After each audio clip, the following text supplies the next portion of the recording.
Right. ఒకసారి బండారు వంశీకృష్ణ గారి దగ్గరికి వెళ్దాం.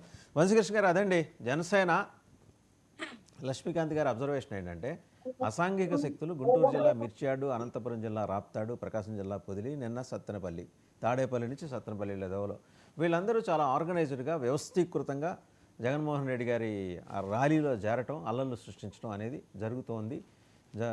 నా అప్పటి నుంచి ఈ 4 సంఘటనలను చూశాను. డీజీపీ గారు కూడా నివేదిక ఇచ్చారు ముఖ్యమంత్రి గారు. ఎందుకు ఇంతవరకు వాళ్ళ ఐడెంటిఫికేషన్ పీరియడ్ జరగలేదు సార్?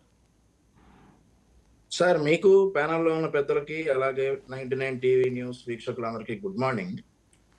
సార్, సోదరుడు జనసేన అధికార ప్రతినిధి గారు అసాంఘిక శక్తులు అనడానికి కారణం ఏంటంటే, హోర్డింగ్స్ ఇట్లా పట్టుకొని రప్పా రప్పా నరుకుతాం, 2029లో తరుముతాం.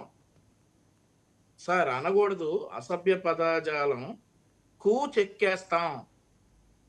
ఇట్లాంటి హోర్డింగ్స్ ను పట్టుకుంటే అసాంఘిక శక్తులు, బిఎన్ఎస్ 111 యాక్ట్, ఇది ఒక organised crime. YSR Congress party central party office నుండి వచ్చినటువంటి హోర్డింగ్స్ ను పట్టుకుని జనాల్ని రెచ్చగొడతా ఉంటే అసాంఘిక శక్తులు కాకి ఇంకేమంటారు సార్? ఫస్ట్ థింగ్, నేను కాదంటలేదే,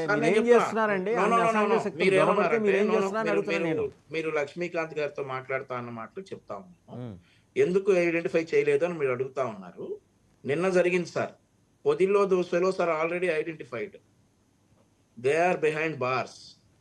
నిన్న జరిగినటువంటి సత్తెనపల్లి విషయంలో, సత్తెనపల్లిలో ఏదైతే ఇట్లా పట్టుకుని ప్లకార్డులు పట్టుకుని వాళ్ళు చేస్తున్నటువంటి హడావిడిలో ఆల్రెడీ నిన్న రాజుపాలెం పోలీస్ స్టేషన్ లో కంప్లైంట్ ఇవ్వడం జరిగింది. ఆ తర్వాత ఈ రోజు వాళ్ళని ఐడెంటిఫై చేస్తానని చెప్పి ఎస్పీ గారు మరి ఇంటర్నల్ గా చెప్పినట్లుగా నాకు తెలిసింది. ఈ రోజు వాళ్ళని ఐడెంటిఫై చేస్తారు. రాష్ట్రంలో ఇట్లాంటి వ్యాఖ్యలకు కానీ ఇట్లాంటి అసాంఘిక శక్తులకు కానీ చోటు లేదు. డెఫినెట్లీ మీరు అడిగారు ఎందుకు ఐడెంటిఫై చేయలేదు అని అడిగారు. మొన్న పొదిల్లో వాళ్ళని ఐడెంటిఫై చేశారు, నిన్న సత్తెనపల్లిలో జరిగింది. సత్తెనపల్లిలో వాళ్ళు కూడా ఈ రోజు ఐడెంటిఫై చేస్తారు. ఖచ్చితంగా ఇవి మళ్ళీ రిపీట్ కాకుండా ఆ బ్యానర్లు ఎక్కడి నుంచి వచ్చాయి, ఆ అసభ్య పదాజాలం పంపింది ఎవడు, దీని వెనకున్నాళ్ళు ఎవరు అనేది కూడా ఖచ్చితంగా కూటమి ప్రభుత్వంలో ఇలాంటి వాటికి చోటు లేదు కాబట్టి వాళ్ళందరూ కూడా శిక్షించబడతారు. థింగ్ 1. ఆ తర్వాత ఇంకో వంశీకృష్ణ గారు, నా ప్రశ్న చాలా క్లియర్గా ఉందండి. మనం ఈ వైసీపీ విధ్వంసం మిర్చియాడ్ దగ్గర నుంచి మొదలెట్టిందండి. బస్తాలు ఎత్తుకుపోయారండి. ఇది జరిగి ఎన్నాళ్ళు అయిందండి. అప్పుడు ఆ తర్వాత నెక్స్ట్ రాప్తాడులో హెలికాప్టర్ మీద పిడిగుద్దురు గుద్ది అద్దాలు పగలు కొడితే పైలట్ చెప్పాడు, నా విఐపి నేను తీసుకెళ్లాల్సిన విఐపికి ప్రాబ్లం రాకూడదని నేను ఒక్కనే హెలికాప్టర్ తీసుకుని పోయానని చెప్పి ఆయన విచారణలో చెప్పారు. మరి అక్కడ హెలిప్యాడ్ దాకా చొరబడుతుంటే అప్పుడు పోలీసులు ఏం చేస్తున్నారు అంటే, పికెట్లు ఏర్పాటు చేసుకున్నారు కానీ అసలు చోట ఎందుకని పెట్టలేకపోతే ఇదంతా కలిపి మీరు ఒక్కసారి మొత్తం కలిపి చూడండి, 15,000 మంది అసాంఘిక శక్తులు అందులో ఉన్నారు.